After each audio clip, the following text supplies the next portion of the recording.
Alright, kita sudah pun berada di talian Facebook rasmi penerbit News Malaysia Pahang ya. Tapi kita masih lagi belum bermula kerana kita akan menunggu beberapa view yang signifikan untuk kita mulakan sesi diskusi kita pada pagi ini ya, Puan Atikah. Ya, Encik Azli. Kita tunggu sebentar ya. Sekarang ni masih lagi view-nya masih lagi kurang. Kita tunggu sedikit masa untuk kita mulakan diskusi kita yang kali kelima ni, insyaAllah.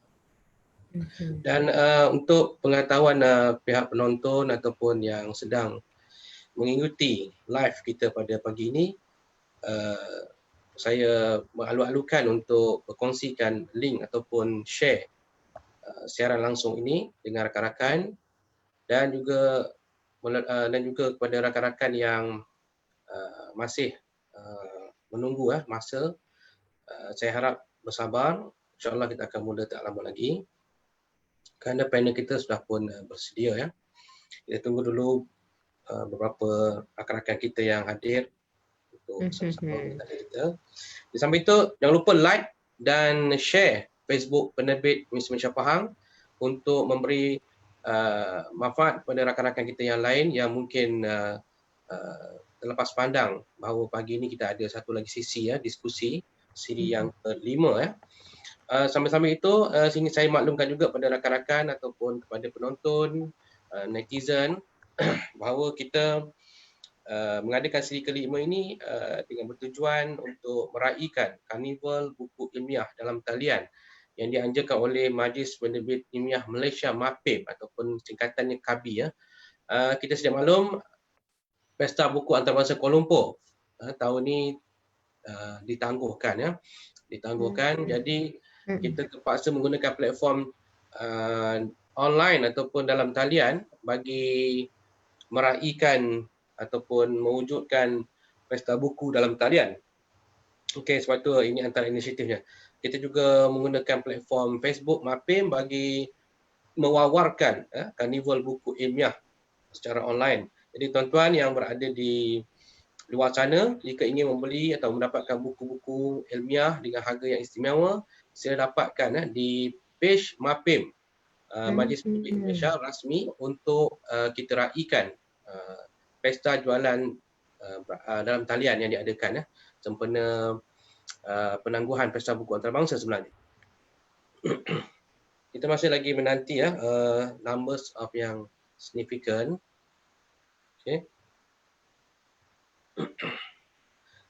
Sambil-sambil itu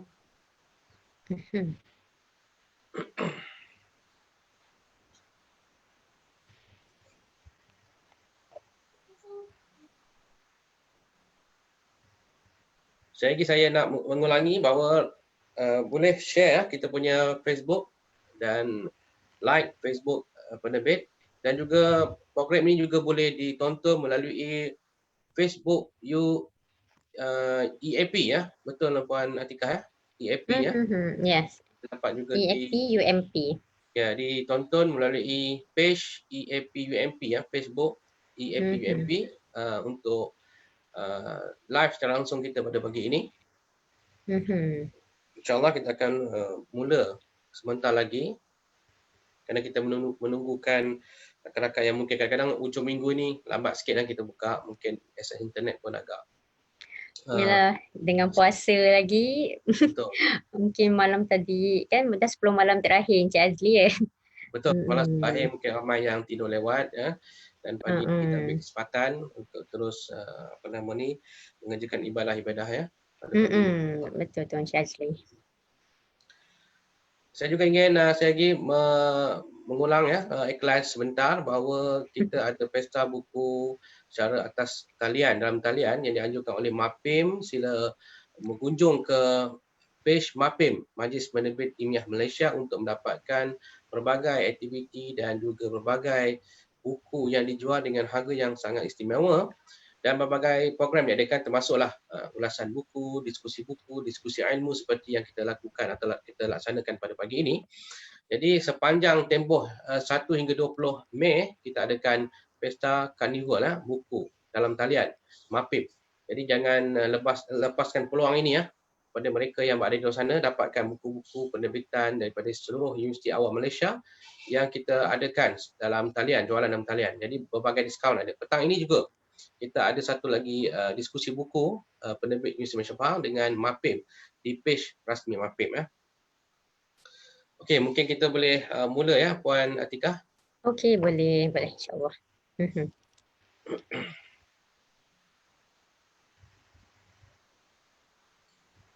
Sekejap kita bagi seminit dulu ya. Okey, boleh Encik Azli.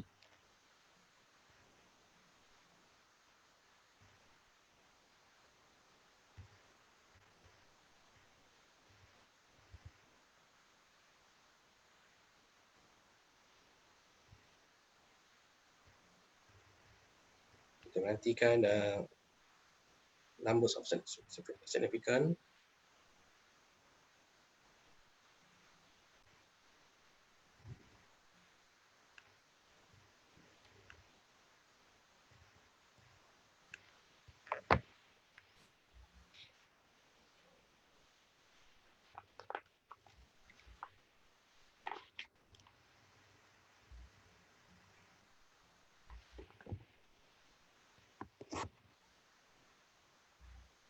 Untuk mereka ya yang terlepas menonton seri-seri 1 hingga 4, anda boleh ke page kami melihat siaran ulangan ataupun video yang telah kami rakamkan melalui YouTube. Boleh lihat semula ya topik-topik yang mungkin menarik minat anda dalam siri yang sebelum ini ya.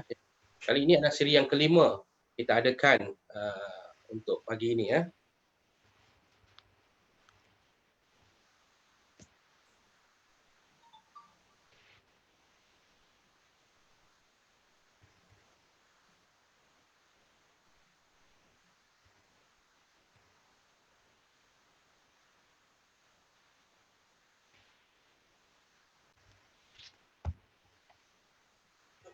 Yang terlepas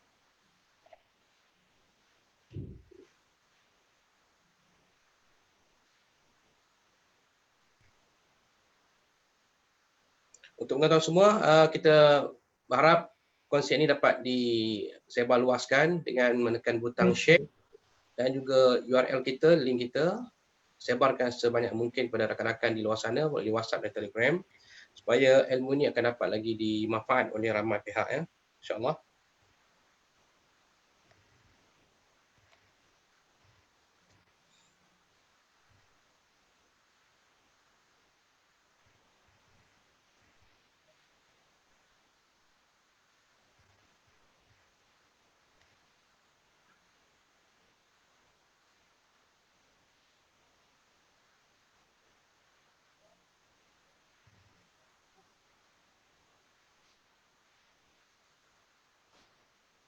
Okey, insyaAllah. Kita akan mula sikit ya. Okey, Assalamualaikum warahmatullahi taala wabarakatuh. Waalaikumsalam warahmatullahi Semoga wabarakatuh. semua pagi ini ceria selalu ya. InsyaAllah kita bertemu sekali lagi dalam diskusi suara UMP iaitu 40 minit bersama panel yang kita pilih pada pagi ini iaitu Puan Nur Atikah Muhammad Nur ya. Pegawai Psikologi Unit Perunding dan Bantuan Staf EAP. Assalamualaikum Puan. Waalaikumsalam warahmatullahi wabarakatuh. Selamat datang. Terima kasih kerana sudi menerima jemputan kami pada pagi ini. Semoga sihat ya. Macam mana bulan puasa ni? Alhamdulillah. Terima kasih juga pada Encik Azli atas jemputan. Ini adalah pengalaman baru lah untuk kami daripada EAP untuk bersama dengan Encik Azli selama 40 minit hari ini. Ya, insyaAllah. Okay, kepada penonton di luar sana, ini merupakan siri yang kelima kita adakan bermula 4 hari bulan Mei itu sempena karnival ya, jualan buku ilmiah MAPIM atas dalam talian. Ini adalah sebahagian daripada aktiviti yang kita lakukan bagi perkongsian ilmu dan juga perkongsian amalan yang terbaik yang boleh kita sama-sama manfaat daripada universiti kita sendiri, warga universiti kita sendiri dan juga masyarakat di luar sana ya. InsyaAllah kita akan terus kepada diskusi kita pada pagi ini, Puan Atikah ya. Ya. Alright, tajuk yang telah kita pilih adalah cabaran emosi. Cabaran emosi ni nama yang saya terfikirlah untuk menunjukkan ya betapa berbagai-bagai perasaan bercampur aduk dalam kita punya perasaan kita. Untuk pengetahuan kita semua juga, kita sedia maklum, setakat ini yang kita sedia maklum ada hampir lebih daripada 3 juta seluruh penduduk seluruh dunia yang dijangkiti oleh wabak COVID-19 dengan melebihi 200,000 kematian. Jadi kita lihat dia adalah satu pandemik yang telah pun mencetuskan huru-hara sebenarnya kepada dunia, seluruh dunia, bukan sahaja dari aspek ekonomi dan budaya, tetapi juga sudah tentu termasuk emosi yang akan mengganggu setiap individu yang mungkin dijangkiti ataupun individu yang berhadapan dengan risiko COVID-19 ini. So pada pagi ini kita cuba membincangkan kesan ataupun barangkali cabaran dan juga cara kita menangani emosi yang mungkin terhasil daripada situasi pergerakan terhad yang telah diumumkan oleh pihak kerajaan, dan juga elemen-elemen yang lain yang menyebabkan seseorang staf khususnya staf pada saya, kita fokus pada pekerja yang mengalami gangguan ataupun cabaran emosi. Jadi mungkin pada pusingan yang pertama ni saya nak dapat sikit pandangan daripada Puan Tika berkenaan tentang apakah bentuk ataupun apa sebenarnya dikatakan dengan stres sebenarnya ataupun tekanan perasaan apa benda yang boleh. Alright. Okay. Terima kasih pada Encik Azli. Okay, Assalamualaikum kepada para penonton sekalian. Jadi nama saya Nur Atika binti Muhammad Nur, pegawai psikologi daripada Unit Perundingan dan Bantuan Staf Employee Assistance Program. Jadi peranan saya di unit sebagai kaunselor untuk staf. Okey. Jadi sepertinya saya nak ucapkan juga selamat Hari Guru kepada warga pendidik kerana walaupun kita sedang menghadapi pandemik COVID-19, kita tak lupa juga ada hari-hari special walaupun di sepanjang tempoh PKP ini. Jadi selamat Hari Guru untuk semua warga pendidik, lecturer, guru-guru, kepada guru-guru saya juga yang mungkin melihat sesi kita pada hari ini ya. Jadi berbalik kepada soalan Encik Azli tadi Encik Azli tanya apa? Tekanan perasaan. Apakah boleh kita tahu kan apa benda yang dikatakan dengan stresnya? Okey. So apa yang kita dengan stres ni? Stres ni macam ni. Macam kita sekarang tengah mengalami COVID-19 kan. Jadi kita akan mengalami satu perasaan yang perasaan common reaction tu kita panggil sebagai tekanan perasaan ataupun kita panggil stres. So stres ni kita kena ingat bahawa sebenarnya dia boleh berlaku kepada sesiapa saja, tak kira umur, jantina, bangsa, agama dan di mana saja. So stres ini sebenarnya dia adalah macam mana badan kita bagi respon bila kita ada satu tuntutan ataupun ancaman.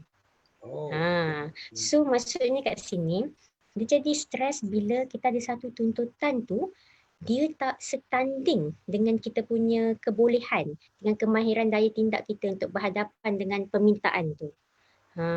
Contohnya kalau kita tengok daripada aspek pekerjaan, contohnya kita ada banyak sangat demand kerja, tuntutan kerja yang kita kena buat, tapi kita tak mampu untuk buat semua tu. Jadi respon tu adalah stres. Itu adalah responnya. Tapi dia juga berjadi macam satu selain tuntutan adalah ancaman. So bila ada ancaman tu kita akan stres. Contohnya macam dengan tengah wabak COVID-19 ni, kita akan rasa terancam. Kalau nak keluar kita rasa takut, kita terancam. Jadi respon tu menjadi stres lah. Tapi kita kena ingat juga stres ni dia ada benda yang positif, ada benda yang negatif. Jadi benda yang positif tu macam benda yang stres yang membantu kita, yang membagi kita motivasi. Contohnya macam saya nak go live untuk hari ni kan. Jadi saya stres sikit. Jadi saya prepare. Itu membuatkan kita prepare, membuatkan kita jadi lebih fokus pada kerja, membuatkan kita bersedia. Kalau kita ada presentation, kita akan prepare well sebab kita nak present. Stres tu membantu. Sama juga macam atlet, dia stres kan sebab tuntutan untuk dia kena menang perlawanan. Jadi dia pun work hard, dia berlatih lagi untuk dia capai objektif dia. Tetapi ada sampai satu tahap stres ni tak jadi benda yang membantu tapi jadi benda yang memakan diri kita. So benda yang jadi makan diri kita tu dia akan mendatangkan keburukan, dia akan bagi kesan negatif juga pada kesihatan fizikal dan kesihatan mental. Dia akan kacau banyak benda lah dekat situ. Dia akan kacau kita punya perasaan, dia akan kacau kita punya mood, produktiviti kerja produktiviti kerja kita, akan ganggu juga relationship kita sama ada dengan rakan sekerja ataupun dengan ahli keluarga kita. Jadi kat situ kita kena alert, kita kena tahu kalau kita ada rasa something wrong dengan diri kita, so kita kena pause kejap dengan semua demand-demand, tuntutan ataupun ancaman ni. Sebab kalau kita tahu there's something wrong, itu adalah satu masa untuk kita reflect balik, kita kena stop daripada keep menghadapi dengan tuntutan-tuntutan ni, stres ni, sebab kita kena lindungi diri kita. Kita kena lindungi diri kita daripada terus berhadapan dengan stres ni. Macam mana kita nak lindungi diri kita? Dengan kita kena kenal pastilah. Kita kena tahu apa simptom stres tu. Jadi kalau kita berterusan bekerja, berterusan non-stop kerja, tapi kita pun buat kerja yang betul, kita tengok outcome, result. Tapi apa yang terjadi pada diri kita? So kita tak tahu. So kita kena tengok balik macam mana cara kita berfikir, macam mana perasaan kita, macam mana kelakuan kita. So bila kita tahu apa ni simptom dia, so kita kena ambil inisiatif untuk mengurangkan kesan-kesan buruk ni. So itu yang saya boleh cakap. Okay. Terima kasih Puan Atika untuk yang pusing yang pertama. Kepada mereka yang baru menyertai kita di live, kita juga boleh memberi soalan-soalan yang difikir relevan untuk bertanya kita. Topik kita pada hari ini adalah cabaran emosi, iaitu tentang stres ya dalam kalangan warga kerja kerana faktor COVID. Jadi boleh letakkan soalan anda di komen. InsyaAllah saya akan baca dan kita akan berdiskusi selepas itu, bertanya selepas kita selesai ataupun isu-isu utama. Okey, Puan Atika, saya nak kembali pada Puan Atika tadi. Ada satu perkara yang ayat yang Puan Atika guna itu simptom ya.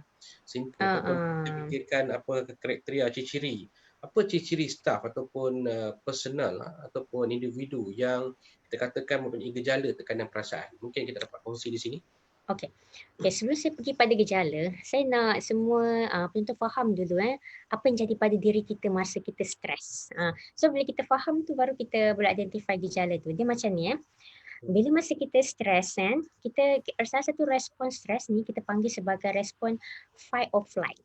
Contohnya macam kita tengah bawa kereta benda ni jadi pada saya, so saya boleh share juga. Kita tengah bawa kereta, tiba-tiba kereta belakang ni macam sama ada dia tengah ghostan, dia tak sedar, hampir-hampir nak langgar kita. Semasa kita tengah stres lah. Tengah stres sama ada kita nak fight or flight. Selalu kita tengok dalam TV dalam movie kita saja nampak scene di mana orang tu nak lintas jalan, tiba-tiba ada lori datang nak langgar dia. So dia macam tercengang, dia tak bergerak. Itu sebenarnya kita panggil respon dia freeze. Dia menjadi respon dia fight or flight or freeze. So respon ni ada bila kita ada ancaman lah, terasa terancam. So apa yang jadi bila kita tengah dalam situasi fight or flight tu, kita punya sistem saraf ataupun kita panggil nervous system kita akan bagi respon dengan mengeluarkan hormon stres. So hormon stres ni macam adrenalin atau kortisol. So bila dia keluar, dia akan menyediakan badan kita ni untuk satu situasi emergency respon. So apa yang jadi, jantung kita akan berdegup kencang. Lepas tu otot kita pun akan macam tighten jadi kejang. So macam semua orang akan rasa muscle tighten. Lepas tu tekanan darah kita akan jadi apa Encik Azli? Tinggi, naik. Betul. Akan jadi tinggi, yes. Kemudian kadar pernafasan kita akan jadi lagi laju. Dan masa itu deria rasa kita pun akan jadi lebih tajam. So perubahan fizikal ni dia akan meningkatkan kita punya tenaga sebenarnya, stamina kita. Itu sebab kadang bila orang stres tu dia boleh buat kerja. Dia boleh buat kerja sebab dia stres. Meningkatkan lagi stamina dia. Tapi dia tengah stres sebenarnya. So bila ada gejala-gejala fizikal ni, dia akan berlarutan kepada benda lain juga. Contohnya bila dah naik darah tinggi, dia punya kadar degupan jantung, dia ada efek lain di mana gastric juice tu akan keluar dan dia pun akan mudah dapat gastrik, perut kembung. Dia tambah teruk lagi bila dia dah start dengan ni, kita panggil gejala-gejala fizikal di mana dia sakit belakang. Oh, itu dapat dilihat dah, gejala-gejala fizikal tu dapat dilihat, susut Ha, badan makan ke yes. tak? Itu Tak. itu pun makan itu kita panggil satu gejala jugalah. Ni satu yang kita cakap adalah gejala fizikal. Maksudnya badan kita, kita sepatutnya boleh rasa benda tu. Kita boleh tahu badan kita dah start sakit belakang, kita macam rasa tak bernafas sebab dia kena faham macam ni daripada stres dia akan jadi kepada anxiety. Di mana dia dah mula start dengan stres, dia akan start dengan kerisauan-kerisauan melampau. Kerja tak siap lagi, bos dah minta macam ni. So, simptom gejala fizikal ni at least kita kena tahu. Kita kena tahu supaya kita tahu yang kita tengah dalam keadaan stres. Bila ada simptom gejala fizikal, dia akan berjangkit kepada gejala psikologikal. Contohnya apa yang jadi orang stres ni, dia ni sensitif sikit. Dia jadi perasaan dia cepat marah. Dia memang adakah marah tu hanya seketika ataupun akan berlarutan? Dia bergantung kepada orang tu lah. Mungkin macam contoh tengah buat kerja, contoh sekarang dengan kerja di rumah kan. Tengok je tiba anak dia datang. Datang kacau. Dan mungkin bila dia cepat marah dia akan tengking. Kau dah kenapa? Kacau papa buat kerja. Contohnya lah kan. So ataupun lepas tu bila dia keluar pada buat kerja tengok keadaan rumah dia bersepah, dia lagi marah-marah. So dia maksudnya tengah stres lah. Dia tengah stres dan dia perasaan sensitif. So salah satu simptom juga selain cepat marah, kadang orang dah stres ni tak dapat nak fokus kadang-kadang. Sebab terlalu banyak tuntutan dia kan. Dan dia tak dapat nak fokus. Sekali dia tak dapat nak fikir secara logik. Logik. Dan satu kan saya cakap tadi, dari stres dia akan jadi kepada anxiety. Kat situ dia akan start gelisah. Dia akan risau je. Dia akan start fikir benda yang akan datang, benda yang tak jadi lagi. Dan start daripada situ, dia akan jadi masalah, dia susah nak tidur. So rentetan daripada susah nak tidur ni, bila orang tu susah nak tidur, maksudnya kat sini, dia tak akan dapat rehat yang cukup. Bila tak dapat rehat yang cukup, itu yang jadi masalah-masalah lain. Dia jadi sensitif, lepas tu dia punya selera makan tu pun akan bertukar. Sebab badan kita ni, hormon akan regulate balik semua bila masa kita tidur. Jadi bila kita tak dapat rehat yang cukup badan kita, jadi kita akan jadi gejala yang saya cakap lah, gejala psikologikal ni dan gejala fizikal tadi. Dan yang paling selalunya adalah bila orang tengah stres ni, mereka akan ada banyak sangat pemikiran negatif. Dia akan buat banyak andaian. Okey, dan apabila dia ada gejala psikologikal ni, dia akan daripada gejala tingkah laku dia. Contohnya lelaki lah, contohnya mungkin dia stres, dia akan lagi kerap merokok.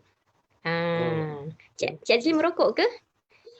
Tidak merokok. Alhamdulillah, bagus. Sebab merokok tu adalah sejenis coping mechanism yang negatif. Dia tak tahu macam mana nak cope dengan macam mana, tak tahu nak cope, nak release stress dia dengan bagus. So dia lagi kerap merokok. Tapi mungkin mulai Ramadan ni kurang lah kan. So mungkin akan jadi lebih teruk di mana dia start abaikan diri dia. Dia dah tak jaga penampilan diri dia. Dan mungkin juga dia dah akan jadi lebih agresif. Sekarang dia akan menjadi lebih agresif. Jadi Puan Atika, kalau kita lihat simptom-simptom yang disebut tadi kan, ada kemungkinan atau tidak yang simptom itu berlaku dalam ketika PKP ni, ketika ramai pekerja, macam mana aspek itu? Ada ataupun ramai yang sebenarnya happy sebab tak pergi kerja kan, duduk rumah. Adakah itu pun stres? Sebenarnya duduk di rumah tanpa buat kerja pun adakah stres? Mungkin ada pandangan sikit. Okey, dia sebenarnya stres ni dia berbeza setiap orang. Sebab apa? Dia bergantung kepada background orang tu sendiri. Sama ada orang tu ada resilient yang kuat, macam orang kata bergantung kepada sosiodemografik dia lah. Sosiodemografik tu macam mana umur dia, macam mana background cara dia dibesarkan, sebenarnya persepsi dia terhadap sesuatu perkara tu. Setengah orang macam time PKP ni kan, dia kena bekerja dari rumah dan dia boleh bersama keluarga dan dia boleh tengok dia punya adaptability. Dia boleh adapt dengan cepat situasi tu dan dia fleksibel. Jadi kat situ dia punya daya tindak tu tinggi. Jadi orang macam ni stres dia kurang. Tapi kalau orang yang susah nak adapt dengan keadaan baru dan dia punya dia tak tahu nak cope dengan positif. Jadi benda tu akan menyebabkan dia stres lah. Duduk di rumah, bekerja dari rumah, tu saya cakap terpulang kepada individu tu macam mana. Ada orang kita dah kena kerja kat rumah, lepas tu kita kena memenuhi permintaan tuntutan keluarga, nak jaga anak. Kalau suami isteri bekerja, jadi anak tu pula, contoh kalau anak yang kecil-kecil yang memerlukan perhatian, perlukan untuk kita uruskan mereka, itu akan mengundang stres lah, mengundang stres yang tinggi. Maknanya stres ni sebenarnya bergantung pada individu. Situasinya adalah individu yang akan ketahui. Pada pengalaman Puan Atikah selama bertugas sebagai pegawai psikologi di Universiti Malaysia Pahang, mungkin ada tak dalam kalangan staf-staf kita ataupun pertemuan ataupun penemuan tentang aspek-aspek tekanan khususnya dalam ketika era COVID ini, adakah yang ada tak isu-isu yang boleh kita contohlah tekanan-tekanan yang berlaku? Okey. Sebenarnya okey lah, isu dan klien saya biasanya itu adalah confidential lah, tapi apa yang saya boleh sharekan secara general, tekanan-tekanan berlaku sebenarnya lebih kepada bila kita bekerja dari rumah, dan bila kita bekerja dari rumah, stres tu macam contohnya equipment, kita tak ada peralatan, lepas tu kita stres lebih kepada macam line internet, macam nak buat kerja kalau tak ada internet. Lepas tu macam contohnya academician sekarang ni banyak yang kena buat online apa semua kan. So dengan demand permintaan kerja, so itu stres yang berlaku lah. Dengan salah satu lagi contohnya arahan kerja yang kurang jelas. So sebenarnya saya rasa itu bukan setakat di di tempat kita saja. Saya rasa di semua organisasi lain pun sedang menyesuaikan diri dengan keadaan work from home ni. Dengan norma baru ni, yes.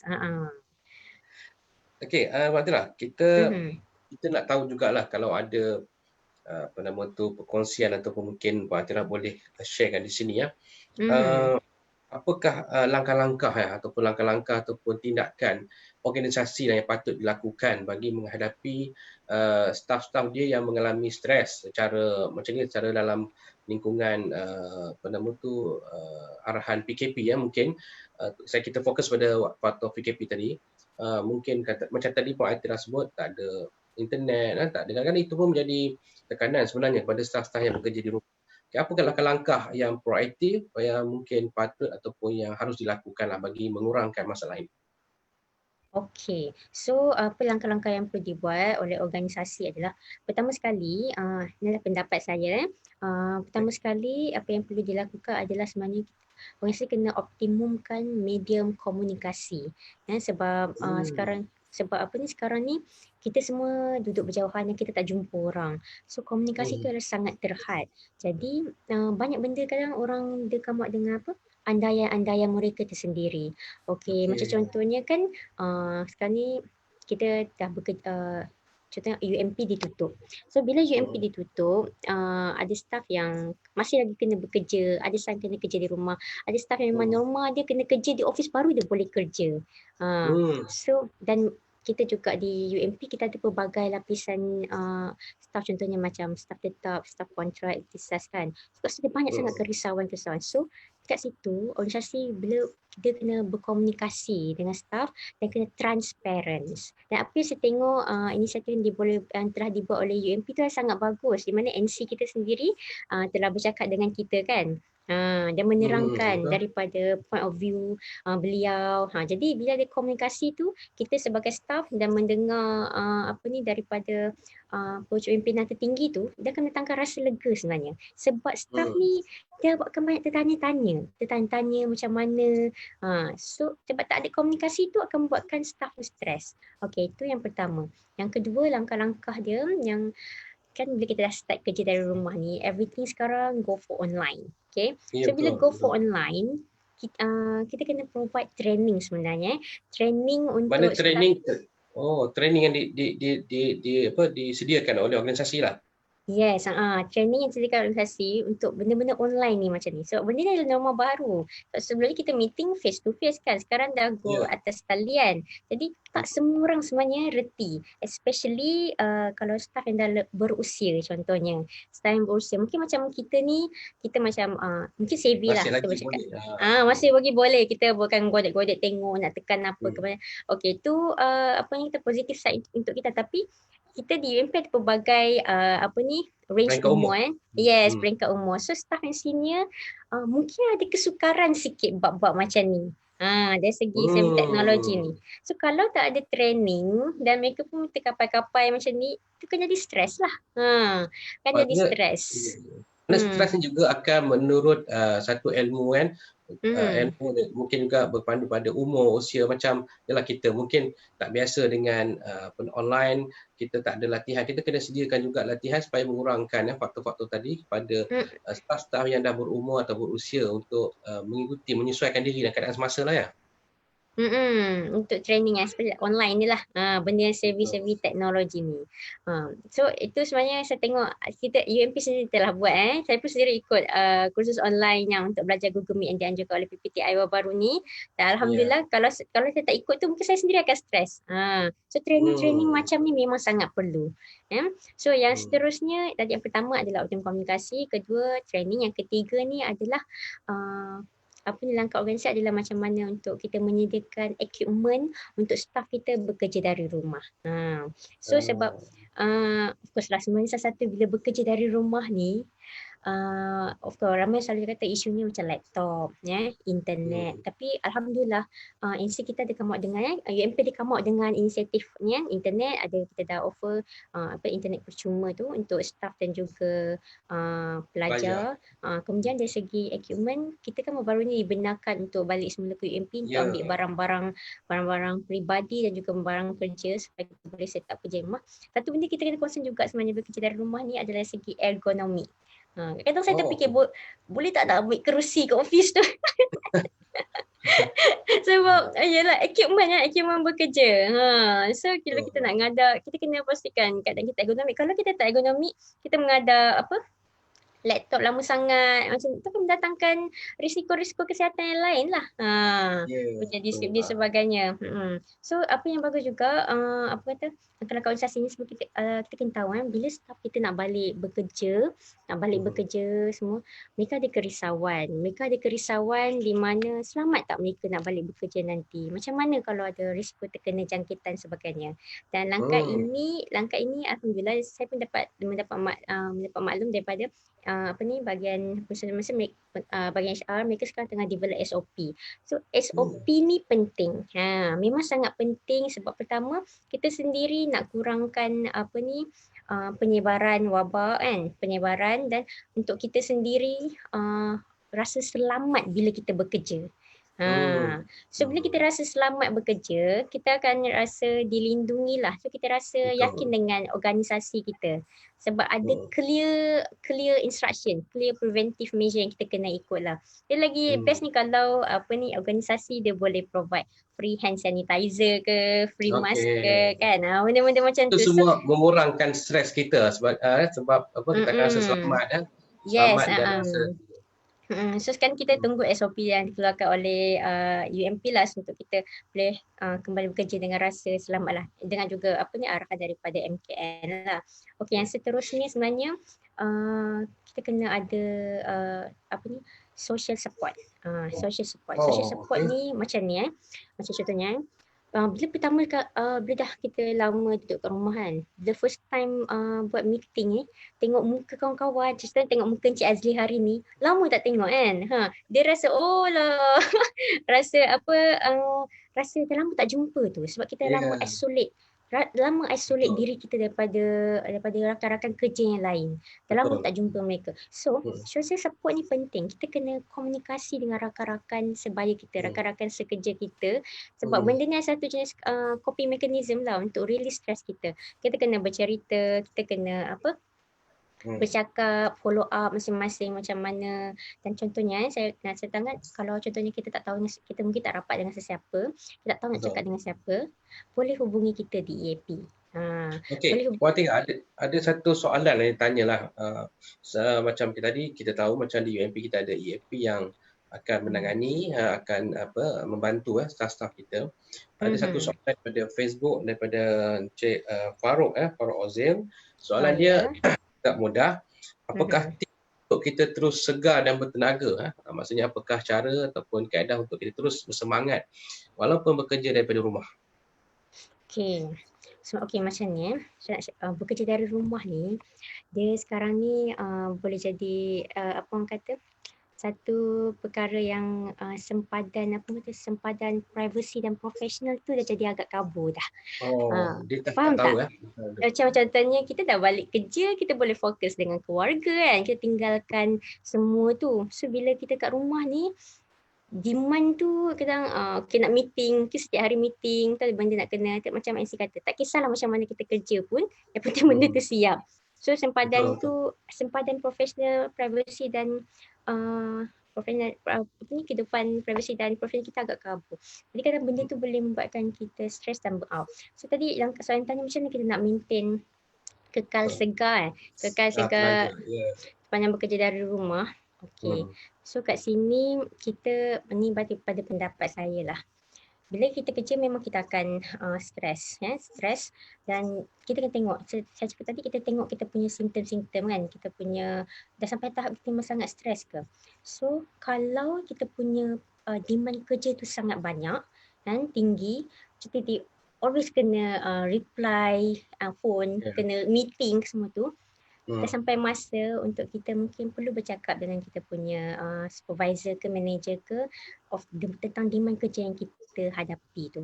Kita kena communicate. Macam saya cakap, kita communicate. So macam nak communicate, kita kena bercakap lah. Tak boleh andaikan. Kita tak boleh andaikan bos kita faham apa yang kita lalui. So mungkin bos kita rasa, dia ni okey je, dia boleh semua. So kena cakap. So bila kita cakap tu, dia faham, so benda tu mungkin boleh delegate. Boleh bincang nak buat macam mana. So sampai tu juga, untuk kita kekal proaktif di rumah, kita sebenarnya kalau boleh, kita kena set jadual kita sendiri. Kena ada rutin. Okay, contohnya macam ni. Sebenarnya kita PKP kan. So PKP, saya ambil contoh student sebab baru kita ada bantu untuk UMP Psychological Support Team yang bantu student. Bila mereka dah alhamdulillah student sekarang dah okey lah. Bila mereka dah setiap hari bangun, tidur, tak tahu nak buat apa. Bila tak ada rutin tu, mereka akan jadi lost. Mereka akan tak ada objektif dan tak ada satisfaction lah, tak ada apa-apa yang mereka capai. Jadi sama juga, itu sebabnya sama kita yang tengah bekerja juga, kita kena set lah rutin kerja kita macam mana. Sebab kita kena hati-hati, sebab kita sekarang kerja dari rumah. Kita bukan ada kerja je, kita ada keluarga.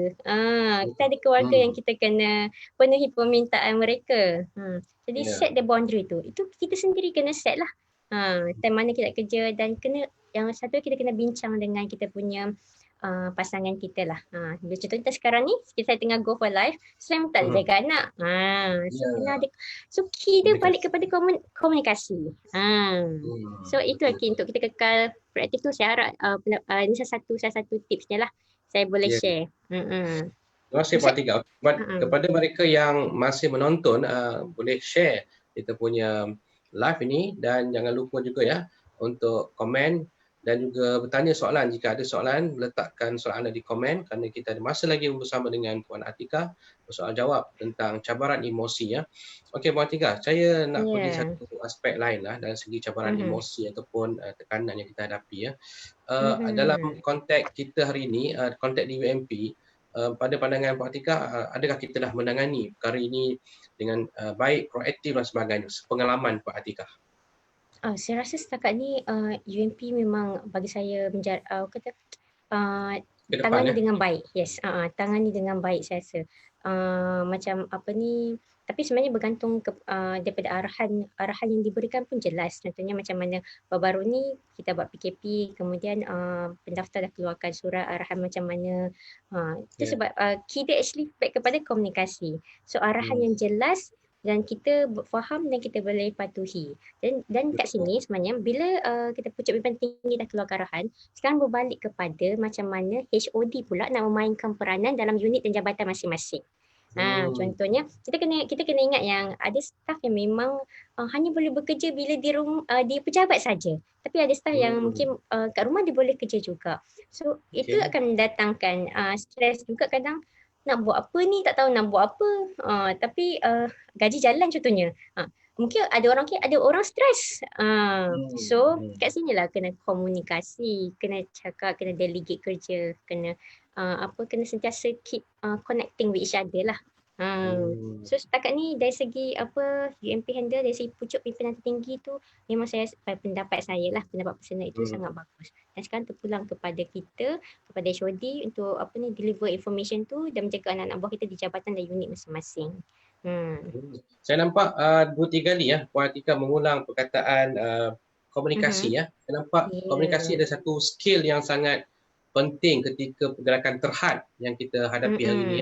Kerana dengan Ya. pergerakan terhad, kita tak boleh nak berkomunikasi seperti biasa. Kita kena menggunakan platform lain.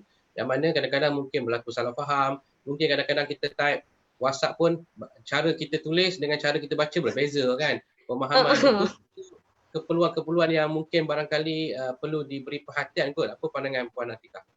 Ya, itu memang betul sekali Encik Azli.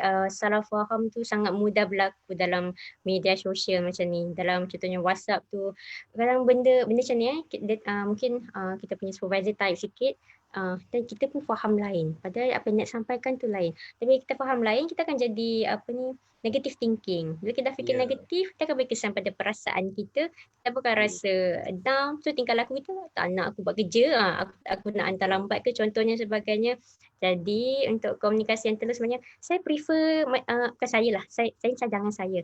Actually video conference macam ni sangat bagus. Macam ni. Macam contohnya kita boleh nampak, saya boleh nampak Encik Azli, saya boleh nampak emosi Encik Azli, saya boleh nampak physical pergerakan badan Encik Azli macam mana. Okey. Tapi melalui telefon tu pun boleh juga, tak ada masalah. Bila Ya. arahan banyak sebenarnya kalau kita nak dengar, banyak sangat orang salah faham dengan WhatsApp ni Encik Azli. Ya, betul. Jadi Jadi benda maknanya benda jadi kecil penting boleh jadi besar. Ya, Ya. betul. Apatah lagi di dalam keluarga pun, family pun, dengan suami isteri pun sentiasa ada masalah juga. Okey, Puan Atika, saya nak bertanya soalan yang mungkin kita pun dah hampir ke penghujung persoalan kita. Dari segi soalan ialah sebagai pegawai psikologi kita sentiasa dibayangi dengan contohnya dalam situasi sekarang emosi sekarang ni banyak yang negatif. Buat itu negatif macam-macam kita dibayangi oleh perkara yang negatif Jadi pada apatah lagi kalau bila kerajaan suruh kita menuju ke arah norma baru, cara hidup baru, so kadang-kadang banyak disambut dengan cara negatif. Bagaimana kita nak menangani isu-isu negatif, pemikiran negatif ini? Mungkin ada tips sikit 1-2? Okey, pertama sekali kita kena faham. Kita kena faham dan dapat maklumat yang tepat. Masalahnya kalau kita tak faham dan kita membuat andaian sendiri, kita kena tahu fakta kenapa norma baharu ini perlu dilakukan. Dan kalau kita tak faham, kita akan jadi kenapa nak kongkong diri sampai macam tu kan. Itu kefahaman. Bila kita ada kefahaman, kita ada knowledge, baru kita ada kesedaran.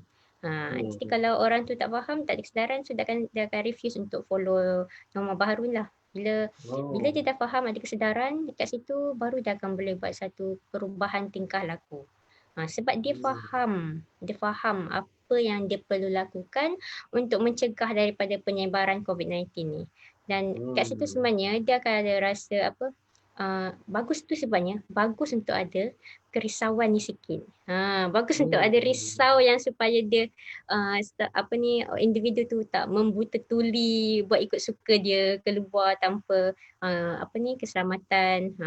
Jadi salah satu juga untuk kita banyak-banyak negatif kan, untuk kita kekal positif. Ini sebenarnya banyak yang selalu dikongsi oleh mana-mana penceramah, ustaz. Salah satu konsepnya adalah konsep kita bersyukur. Bersyukur. Yes, rasa bersyukur. Dia macam ni. Kita kena tahu yang sekarang situasi kita ni sebenarnya kadang jauh lebih baik daripada orang lain. At least jauh lebih baik daripada orang lain yang kita penjawat awam kan. Kita masih ada lagi income, setengah orang tak ada income. Jadi bila kita tengok baik kelebihan-kelebihan yang kita ada ni, dengan berasa syukur tu, dia akan membuatkan perasaan negatif tu jadi positif. So kalau kita susah sangat nak, contohnya saya nak bagi satu tips kan, susah sangat mungkin nak rasa syukur, cuba tulis. Kita panggil gratitude journal. Sebab kadang semua benda tu dalam otak kita. Semua benda kita stres ke pemikiran semua dalam otak. So bila bertambah banyak sangat benda otak, kita kena keluarkan. So kalau boleh setiap hari tu sama ada kita cakap atau kita tulis. tulis apa yang kita rasa syukur hari ini. Apa Hmm. benda yang kita nak capai hari ini. Bila kita Ya. bekerja dari rumah kan macam saya cakap, kita kena ada goal, kena ada objektif, kena ada rutin. So Hmm. baru benda tu akan membuatkan kehidupan kita lagi produktif samping kita ada Hmm. pemikiran yang positif. Okey. Okey, Puan Atikah, terima kasih atas perkongsian kita pagi-pagi. Sebelum kita mengakhiri sebagai Yeah. bicara ataupun diskusi kita, saya nak tanya satu soalan bonus lah. Itu soalan biasa yang kita akan tanya pada semua panel kita. Sebab sempurna Carnival buku ilmiah dalam talian ni. Apa buku yang Puan Atikah baca sepanjang PKP ataupun mungkin kita kongsi bersama di sini? Silakan. Okay, so buku sebenarnya saya baca dalam PKP. Alhamdulillah saya baca buku. Apa ni soalan Cik Aziz. Saya baca buku 3 kertas, 3 krayon, 3 pensel warna. Saya tahu buku tu. Dia adalah saya lupa penulis dia. Tapi buku tu more kepada parenting lah. Gaya didikan asuhan ibu bapa terhadap anak-anak. Benda ni memang saya take seriously take serious sebab macam mana cara kita besarkan anak-anak kita, dia akan membagi kesan macam mana dia akan menjadi orang dewasa macam mana nanti. Itu sebab kadang kita boleh bersyukur macam mana cara kita dibesarkan membentuk diri kita yang sekarang. Itu baik kepada perasaan bersyukur kan. So saya bercadangkanlah untuk semua orang boleh baca juga buku ni. 3 kertas, 3 krayon, 3 pensel warna. Banyak tips yang membantulah dalam parenting.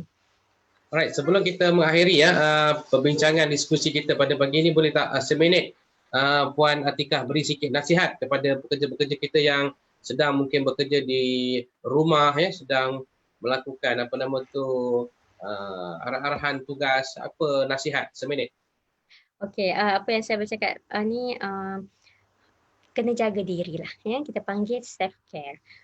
Kita kerja pun kerja, tapi kita pun ada kehidupan juga. Benda ni kita kena cuba balancekan lah.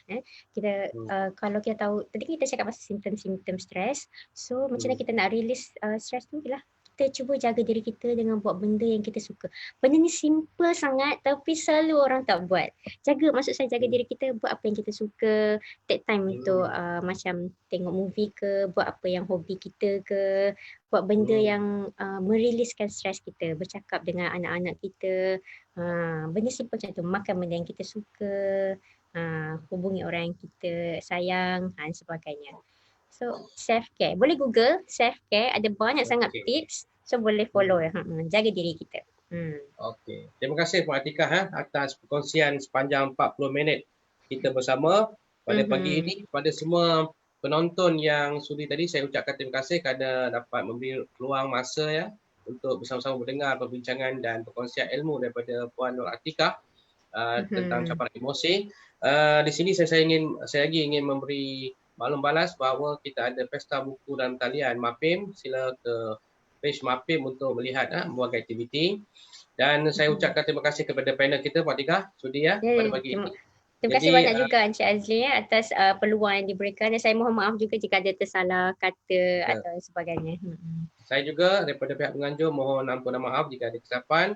Semoga perkongsian ini berguna kepada semua, dan saya sudahi dengan wabillahi taufik wa hidayah.